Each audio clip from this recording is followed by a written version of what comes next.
Hi, this is Chatterboxing. I'm Sean, and I'm going to talk a little bit about a couple of fights from last night. Start with the Dillian Whyte, Robert Helenius, and then I want to talk about the Anthony Joshua, Carlos Takam as well. Right, Dillian Whyte, Robert Helenius, not a very entertaining fight. Disappointed with Robert Helenius, didn't really come to fight, didn't show any ambition at all really, just seemed to want to survive.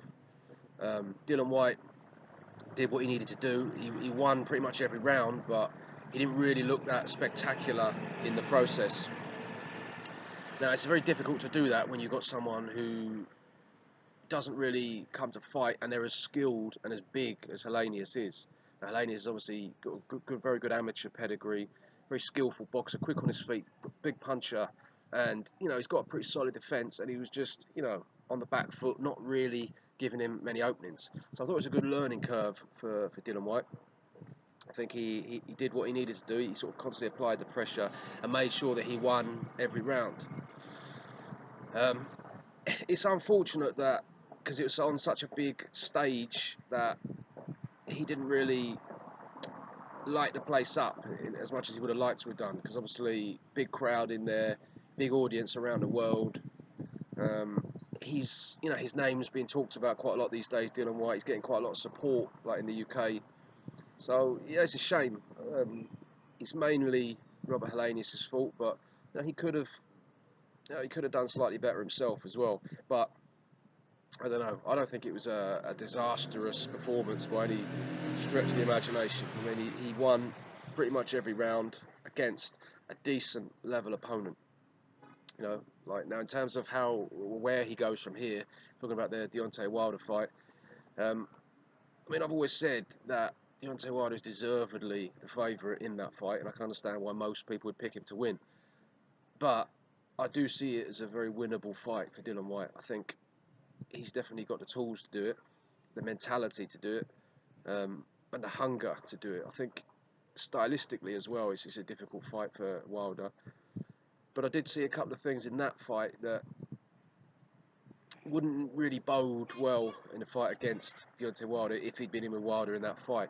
There were a couple of times when, because Helenius he was tall and he was on the back foot, he's quite negative, Dillian seemed to struggle at times with the range, and that led to him sort of lunging in sometimes and just swinging almost. In fact, there was one point where he actually sort of turned around. Now, it's not the first time he's done that. He can get a bit carried away and like rush in, and if he gets a bit frustrated. So I'd like to see him improve his judgment at distance a bit if he was going to fight someone like Deontay Wilder, because he did get caught a couple of times. He got hurt with a big punch, I think in the second round, and his legs were, I mean, that was a big punch, and that was when he just kind of rushed in.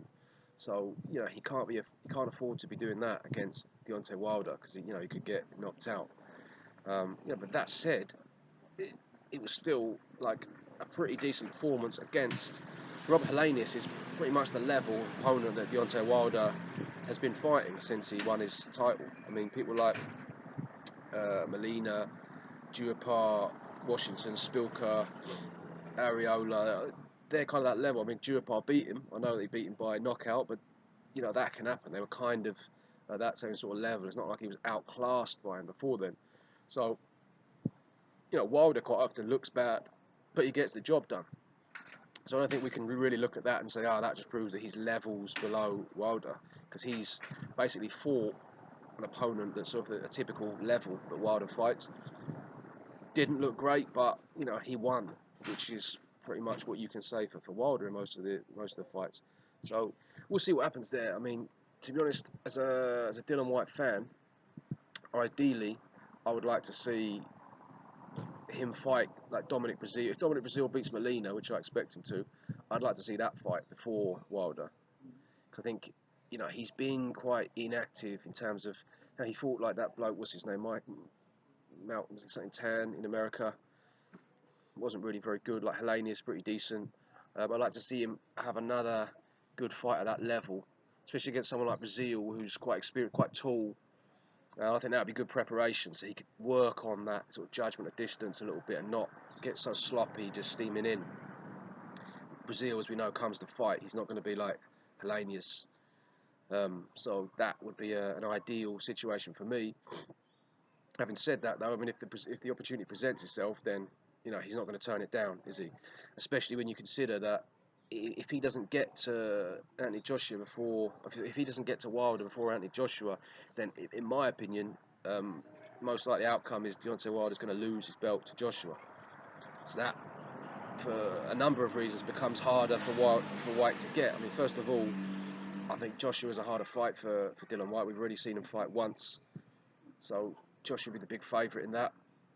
Also, there isn't really a big demand to see those two have a rematch. Now, there would be if Dillian Whyte could get a win against someone like Deontay Wilder or Joseph Parker or someone like that. If he could beat one of the top people and get a belt, then people say, yeah, let's see that rematch. He's obviously earned that right. But failing that, it's going to be quite difficult for him. I suppose he'll just have to become mandatory. But yeah, if the opportunity to fight Deontay Wilder presents itself before then, he's going to have to take it. And yeah, that's what I would expect him to do, and that's what I would advise him to do. So yeah, if that fight does get made, I mean, it's going to be a dangerous fight for Dillian Whyte. We know that. He's going to be by far the best opponent he's ever faced, and he's going to go into it as the underdog.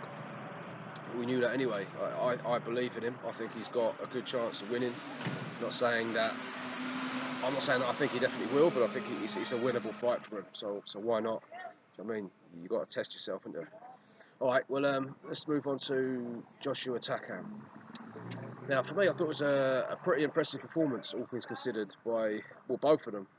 Takam, start with him, very tough, showed good movement, and he kind of took Joshua out of his game a little bit and made it tougher for him than a lot of people expected. Like I said, people were saying he's going to blow him out in 5. I didn't see that. I thought it was going to be a tough fight. I expected Joshua to win, and I expected him to win easier than he did. But yeah, Takam, he's very, very good. He used good movement. He was basically quite tricky on the inside. One thing I would say, that he natted him in the first round. That was naughty. Now, I don't know if it was definitely deliberate. Always very reckless, but to me it looked naughty. It looked like it could well have been deliberate.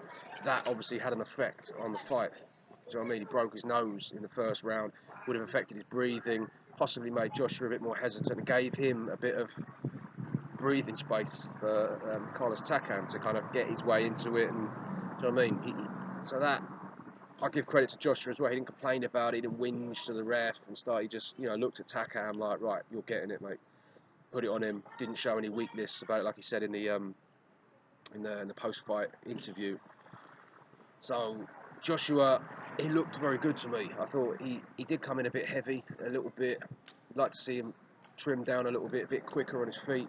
But he was sort of cutting off the ring reasonably well, and he was keeping himself covered up, and he's getting in close and getting those nice little combinations in. To the gets to the body, then to the head, just sort of walk you down. Takam is very, very tough to take that, and I'm quite impressed by the way that this was the opponent that he wasn't really preparing for. He was expected to fight someone a lot taller, a lot more defensively minded. Although Takam was quite defensive in a way, but in a different kind of way. So it's a completely different style. Maybe that had something to do with his weight. I don't know. Maybe they came in, for that weight, expecting to implement a different game plan. Either way, I'd like to see him in the next fight trim down a little bit. He seemed to have learned a little bit from gassing out. He did show slight signs of slowing down a little bit, but I think that's just him to a certain extent. I think he's never going to be, 12 rounds just like pure action. He's always going to have like slight moments where he, his work rate slows a little bit, but I do think it was an improvement from the Klitschko fight.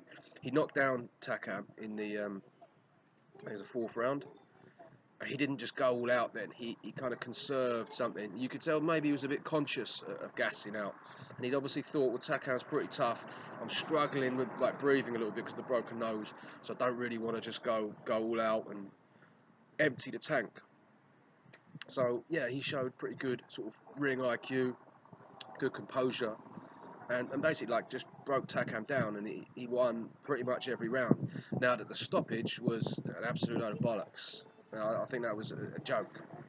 Now, obviously the referee's in there, he's up close, and he can see how hard the punches are, the impact, what Takam's eyes look like, etc. So, you know, obviously I'm watching this on TV, maybe I don't get the full picture, but still it did look a bit early to me. And I think, you know, on a big stage like that, Takam, that kind of opportunity, I think when you put in that performance, you deserve to be given every opportunity to finish the fight. I mean, it's an achievement. Do you know what I mean? Like if you go 12 rounds with Joshua, especially coming in as you know, the big underdog, if he'd have seen the final bell, which I think he deserved to, we don't know what's going to happen. Obviously, that was a 10th round. It could have been stopped in the 11th, could have been stopped in the 12th, may well have been. Do you know what I mean? But we don't know.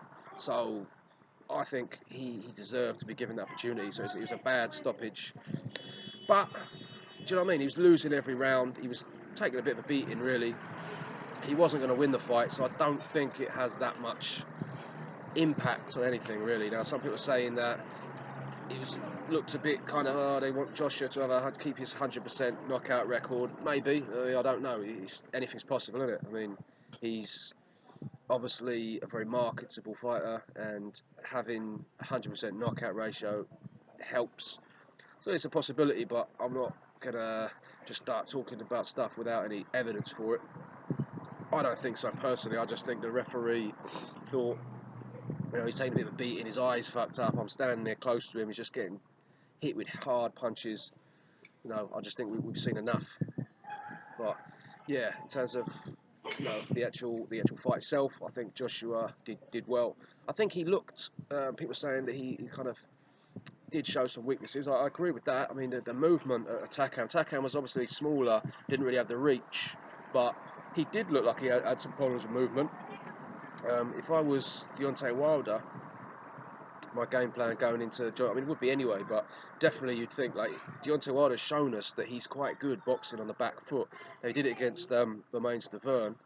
Obviously, Bermane-Stiverne is, you know, he's a bit of a plodder, and he's shorter, and he's, you know, he's not as dynamic coming forward as Anthony Joshua, so it's a different kettle of fish. But at the same time, he should be like looking to box on the back foot, keep it long, because obviously if Anthony Joshua gets in close with him, those combos he throws, you know, he'll come in and he'll basically hit the body, and then you know, like hook to the left, right, get you in the body, get you in the head, just mix them up, threes and fours. I think if he gets on the inside on Deontay Wilder, he's going to do him some serious damage. So Wilder, his best chance of success would be on the back foot without those long punches, because obviously Joshua's got very fast hands with the combos, much faster than Wilder. But Wilder has very fast, like, you know, just that straight right, left, the jab. Like, he's very fast with those punches. So I think definitely that's shown a kind of blueprint to give some kind of trouble to Anthony Joshua, especially if you make him move enough that you're thinking I can sort of slow him down and get him a bit tired. So, you know, we'll see what happens. Personally, I hope that fight gets made very soon. I think Joshua's going to win. I think he's just going to get inside it. I think Deontay Wilder has struggled in, you know, most of the fights that I've seen him in against pretty poor opposition. Now, it's true that he can step up his game maybe on the night. He did it against Bermane-Stiverne, who was a decent opponent at that time. Like now, I don't know how dangerous he's going to be, but when Wilder fought him, he was a good challenge and it was a good performance. He stepped up his game, so maybe he could do the same thing. But I don't know. I think personally, like, you see Wilder and he's like gone like 6, 7 rounds. He's looking quite poor against people who aren't really that good. I just don't think he's going to be able to last with Joshua to kind of pull out that like punch in the 8th round or the 7th round or you know, whatever. I just think Joshua can take that right hand away from him. I think he can just sort of get in on the inside and just smash him up, to be honest with you. That's what I think is going to happen. I'll tell you one thing, Joseph Parker, his performance against Takam looks a lot more impressive after seeing that.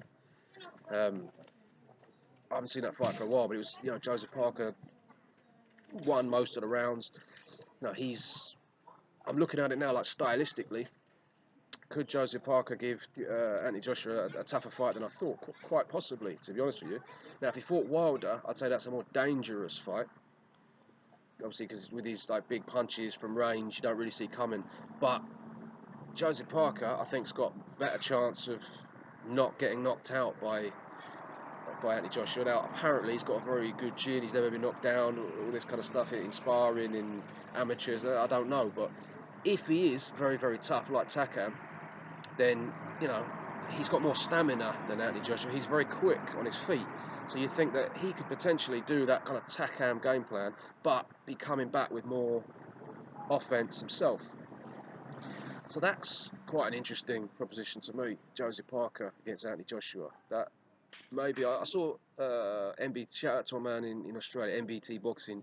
He was talking about Joseph Parker. Made me kind of reconsider slightly, what he could do against. Because I wouldn't say I'd written him off, but I did put him definitely below Joshua and Wilder. And to be honest, I still do, but I'm slightly more intrigued now to see what Parker could do against those two. I think stylistically, it's actually quite a tough fight for Joshua. If Parker uses that movement and then comes with the fast hands, because Joshua is very quick on the inside, but most of the people he fights, he's got these very fast combinations. Now I think he's a harder puncher than Parker, but Parker's probably one of the few people who's got like quicker hands with those combos. So does Joshua have as good a chin as Parker? I mean, probably not, to be honest. So we'll have to see. Tyson Fury, you mentioned Tyson Fury, Eddie Hearn. I hope they don't try to. I think Fury and his team are too clever for that. But I could see Eddie Hearn trying to pull a sneaky one, get Fury in when he's not at anywhere near his best, but like try and make out as if he is, and try and like pull a fast one against Fury. I don't think Peter Fury would stand for that. I don't think they really care about money. They're not going to just sort of sell out and take money to do that. I think for them it's important to be the number one. So I think if that fight did happen, Fury would have to be at his best. Now the unfortunate thing is he would have the whole sort of boxing establishment against him.